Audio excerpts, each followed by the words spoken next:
I came across an article that has me reconsidering, pondering, and reevaluating the way that I've done things.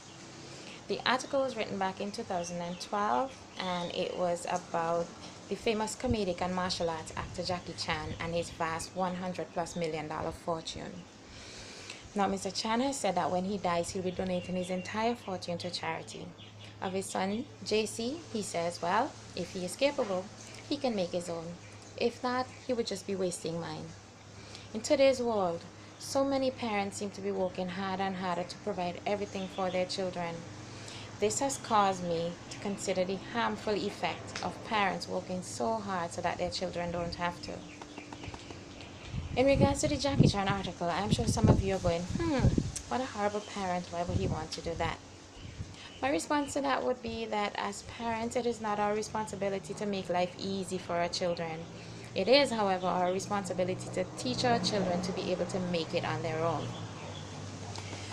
Too often, we tend to lose focus of our children's purposes on earth. A lot of us think that our kids are extensions of ourselves, so we bury them in our identity. Or we tend to love them so much that our entire lives revolve around them and their schedule. We help them do their homework, we do their laundry, we chauffeur them to their various activities, all usually at the expense of our exhaustion. I myself can remember many Saturday mornings wanting to get an extra hour's nap from a tiring work week, but having to get up earlier than normal because I needed to get things done in order to get my son Kai, to his swimming lessons, then to his squash lessons, then to his steel pan lessons, all of which I had to sit through. And this is just for an ordinary family. The rich and the ultra-rich sometimes take it a little bit higher.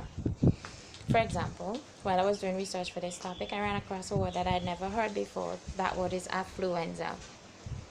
It refers to the inability to understand the consequences of one's action due to privilege. This was in reference to the case of Ethan Couch, who was a drunken teenager, killed 4 persons and injured 9 others.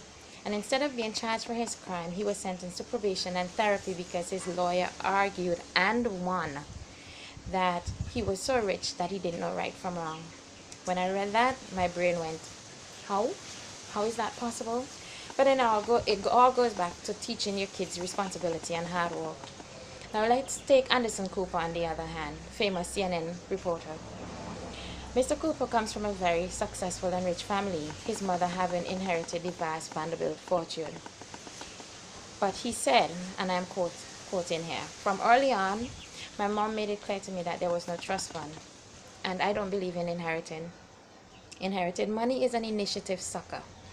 Who has inherited that has gone on to do anything with their life? End of quote. I'm sure that there are some people who have, but for the most part, inherited money is usually squandered. Even back in Bible days, we see this in the story of the prodigal son. But Anderson also says, and I quote again, from the time I was growing up, if I knew there was a pot of gold waiting for me, I don't know that I would have been so motivated. End of quote. Currently, Mr. Cooper has a net worth of over $100 million with a yearly salary of $11 million. While doing research for this topic also, I came across an article written by the Honest Apothecary called The 5 Benefits of Hard Work. I will share a condensed version of the 5 principles with you. First off, hard work builds character. We are living in a character crisis. If we can't have something now, we don't want it. And if getting it is hard, forget it. Giving up is easy, but easy never builds character. Strong character is built the same way strong muscles are, by hard work. Hard work teaches focus, discipline, and time and resource management, among other things. Major League Baseball player for the White Sox and the Blue Jays, Samuel Ewing, put it this way. He says, hard work spotlights the character of people. Some turn up their sleeves, some turn up their noses, and some don't turn up at all. Second, hard work gets results. Hard work always accomplishes something. It could be that you learned something new. It could be that you built something. It could be that you changed something. Abraham Lincoln puts it this way. He says, things may come to those who wait, but only the things left by those who hustle. I like that. Thirdly, hard work gets attention. The diligent always stands out. We live in a culture where it is increasingly encouraged and minimal effort is increasingly encouraged and fostered. Always give 110% in whatever you're doing. Of this topic, Martin Luther King has said, if a man is called a street sweeper, he should sweep streets even as Michelangelo painted, or Beethoven composed music, or Shakespeare wrote poetry. He should sweep streets so well that all the hosts of heaven and earth will pause to say, here lived the great street sweeper who did his job well. Fourth, hard work brings opportunities. Hard work always opens doors. The lazy complains about the lack of luck, but those who work hard find new opportunities presenting themselves. Thomas Jefferson has said, I'm a great believer in luck, and I find the harder I work, the more of it I have. Fifth, hard work blesses others.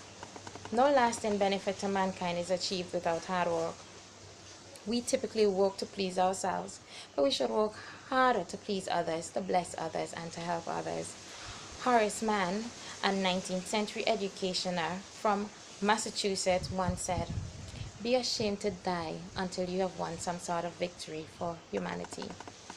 Now, as LDS, we all know that we are endowed with our own personal reasons for being on this earthly journey. We need to let our kids find out their purpose so that they can do their part in fulfilling the plan. We need to let our children learn and know that Heavenly Father is waiting on them to complete the tasks.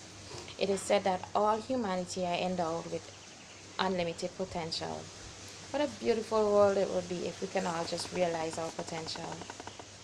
In closing, I'd like to end with one of my favorite quotes by Elder David O. McKay, and it says, the privilege to work is a gift, and the power to work is a blessing. The love of work is success. Why would we as parents want to block our kids from gifts, blessings, and success that is afforded to them by the privilege, power, and love of Heavenly Father? I say loosen the apron strings a bit and teach them to roll up their sleeves and get elbow deep in the business of work.